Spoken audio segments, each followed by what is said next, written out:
Question number 9, Jamie Arbuckle. Thank you, Mr Speaker. To the Prime Minister, does he stand by all his statements and actions?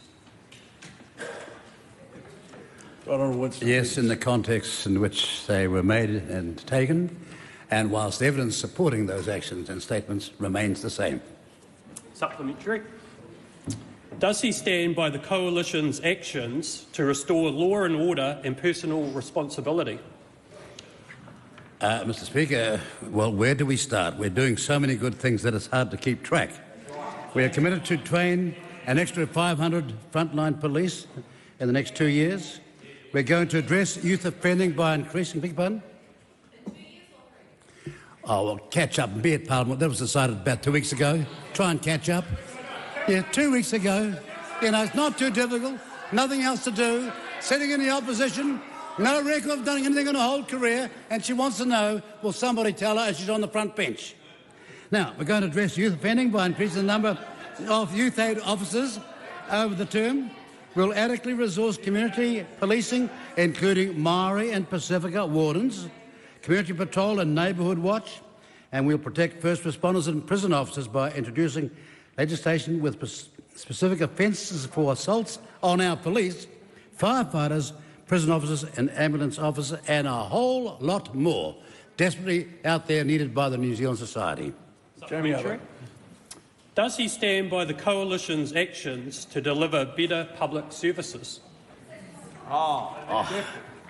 Most definitely.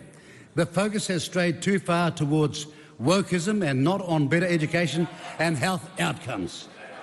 We have already started doing basics better through emphasising reading, writing and maths and banning cell phones in schools. If they doubt that matter about education, a former Labor minister, none other than Richard Prebble, was pointing out how hopeless their performance was in the last 3 years, where 55% and more of Maori are not even at school. And how can we possibly get our nation ready, let alone those young people ready for the future, with such grave irresponsibility? And seeing that compulsory education's been around since 1877, maybe again they should catch up.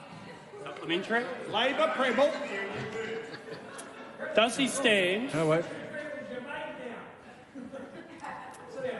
Does he stand by the Coalition's actions for an independent COVID inquiry?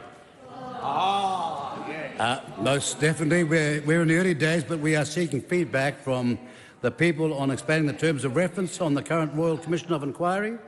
It's preposterous that the government was in charge of the original inquiry and went to set out their own terms of reference of an inquiry into their own decisions.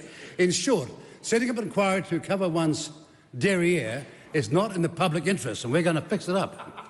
Supplementary. Does he stand by the Coalition's actions to keep the superannuation age of eligibility at 65? Oh, definitely. Can I say that's a superb question, and out there's about 895,000 people who need to know that, and a whole lot more coming up to 65 years of age. And given the GDP, given the ratio against the GDP, which is way better than most developed nations, yes, we are going to keep it at 65. On that, you've had our long 40-year province. Thank you. Right Honourable Chris Hipkins. Just want to confirm, similar to the previous point of order I raised, that the Right Honourable Winston Peters was speaking there as Prime Minister, and therefore all of the answers that he delivered were as Prime Minister. Yep. I was responding to the coalition agreement. We made sure it's in the coalition agreement. No, that's the point. Yeah.